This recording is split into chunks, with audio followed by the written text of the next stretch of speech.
We have 15 minutes to talk about how Namada is shaping multi-chain privacy. For the ones who don't know about me, I'm Awa, and I used to work actually in surveillance capitalism. I joined Chainalysis when there were about 20 people. And now I work on goods for the public, specifically on Anoma and Namada. So the state of privacy today is pretty bad. The vast majority of changes are still pseudonymous, which means that they leak tons of transactional data, and you don't even need really sophisticated analytics to actually de-anonymize a big portion of most blockchains. But that's nothing new. But the bigger issue is that even if nowadays we see more and more zero-knowledge proofs and more privacy-preserving protocols being deployed out there, actually privacy doesn't get better for the user in the multi-chain. And that is because privacy is designed in a way that it fragments privacy sets. So if we look at, for example, there in the base layers, you've got Zcash, Monero, Aleo, and then a bunch of other transparent chains that might support applications that are privacy preserving, like Tornado Cash, Zk Money, etc. But the issue is that actually all of these users, they have one thing in common, which is they want privacy, right? So if we're able to unify all these privacy sets, everyone will get better privacy as opposed to having these smaller, more fragmented pockets of privacy. So the fragmentation is by currency, platform, and applications. So why does the fragmentation hurt privacy? Predominantly because the privacy set becomes small or like limited in size. So let's do an exercise as if we were working for Chainalysis. If you were North Korea and you're trying to like figure out what are these people in these states doing with cryptocurrency so they can psyop them more effectively. So what you would do is just take on-chain data. In this case, in this exercise, we're talking about a shielded set. So it's the points of knowledge proofs. There is no transaction graph being leaked as long as you're in the shielded set. But the exercise consists of there's a shielded set that has only one ETH after it has received one ETH. And then it uses the knowledge proofs like Zcash and everything, but then you send it out, right? So if I were to analyze this and I try to my task is to look into all this behavior and try to put labels and identities behind these transactions. I will look at this and I think, okay, I have a pretty high confidence that this transaction going in and this transaction going out from the shielded set, even though they don't have data from the shielded set, knowing there's only one ETH, is pretty high that is basically the same entity. So pretty bad privacy here. Okay, let's make it a little bit more complicated. Let's say that the shielded set has like 3 assets, like one ETH, one DAI, USDT, and that different types of assets. And then let's say I'm gonna be a little bit more of a smart user, and I would I'm going to send these assets into shielded set at T1, but I'm going to randomize, for example, when I'm going to withdraw the assets or take them out of a shielded set, and which amounts I'm going to take out. So that's a little bit more sophisticated.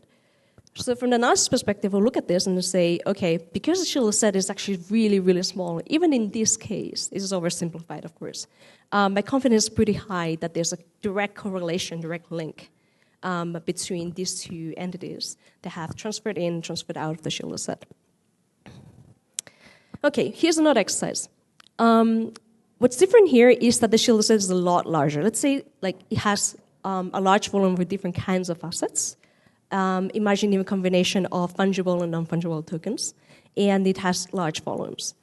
And in this case, it's actually a lot harder to say, even if I transfer it in right now, 1 ETH, and then I look at the transaction going out on 1 ETH around the same time, let's say, it's becoming a lot harder for me to assume or to say confidently that these two entities are somewhat correlated. What would be even better is this case, where you have on one hand the shielded set that is the largest possible, and that you're trying to see, okay, then the user, this you can do via a smarter UX or on the client side, where you, for example, randomize the amounts that you send out, and you randomize the times where you're transferring out of a shielded set. So in this case, it would be incredibly hard for somebody to say confidently that any of these transactions are somewhat related within the shielded set. So The takeaway is that size matters. When we're talking about shielded sets, it's all about how large they are. What does Namada do to help with the size of the shielded set? So the first answer is cryptography, a lot of cryptography. We have developed the multi-asset shielded pool. It is an extension of the Zcash sapling circuit.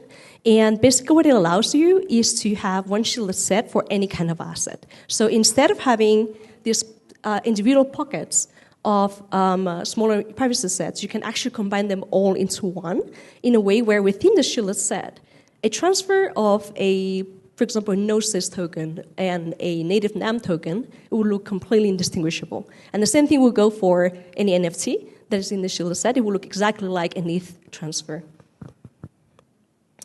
This pretty cool article that Ben wrote, actually, about the intuition of how the cryptography works. It's pretty cool. Check it out. Another thing you can do that helps with the size of the shielded set is it's not about so much about like recreating the assets, because all these assets already exist in their own different layers and platforms. So it's about making it easy for assets to come into the shielded set.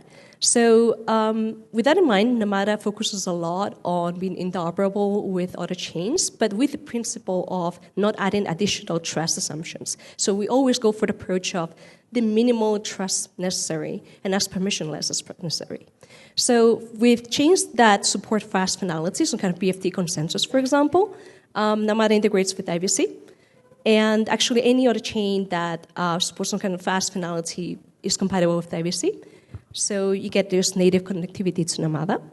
And in the case of chains that do not support it yet, like Ethereum, we have designed custom bridges like this Ethereum bridge, which is 2A, and then it's designed with the principle of we're not adding additional trust assumptions like some bridges that are more like multisigs, and we're not adding more permission to the system. A third thing that you can do to aid the size of the shielded sets is funding privacies of public goods. So with this, we do it with even further cryptography. The MASP circuit was extended another time to add in the convert circuit.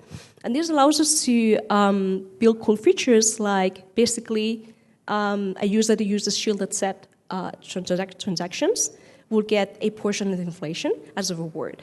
So let's say that you actually don't, you individually don't care too much about privacy, but at least in this case, if you were to choose, if you use the shielded transfers, you will get rewarded for it. But at the same time, the more people use shielded transfers, the better privacy guarantees everyone gets.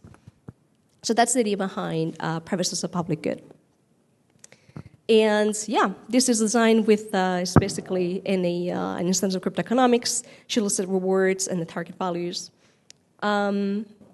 So yeah, there's a pretty cool article about the economics behind this entire mechanism. You can also take a look at it in the blog post. So the fourth thing that we can do to aid the size of shielded sets is to extend it via private bridges. I think there was a panel about this right now. The idea is that with chains or protocols that already support a shielded set, this will be the case with cryptocurrency protocols like Zcash. It would also be the case with private execution environment protocols like Alio, Espresso, and the ones that are coming. The idea is that if you connect them via private bridges, then the entire shielded set's actually shared. This has a bunch of UX advantages and just expands completely the shielded set and form into one. So in this world where we move from the existing state of Web3 into like one unified shielded set, and then you extend it even further by connecting via private bridges, that forms like an entire one set that is multi-chain, and that can be potentially much larger than just Namada alone.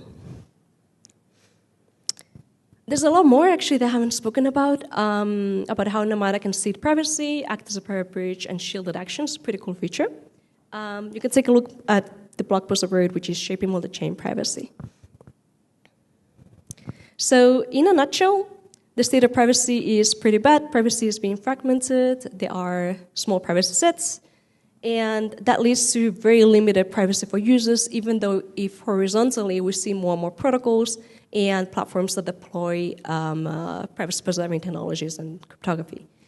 The bigger the shielded set, the better privacy guarantees for every individual user. And in order to aid that, Namada features the unified shielded set, so all assets can share one shielded set with the MSP circuit. It fits privacy to existing chains that are transparent via connecting via IBC and trustless bridges. And it funds privacy as a public good with MSP as commit circuit, shared privacy with the private bridges. So if you combine all 4 features, you get to the largest privacy set in the multi-chain. Okay, but that's a lot to take away. So if you had to, if you have to stick to one takeaway, it's just that size matters, really, when it comes to private shielded sets. Like, it's the most important thing about for privacy for individuals. And yeah, the shape a little bit too. That's it.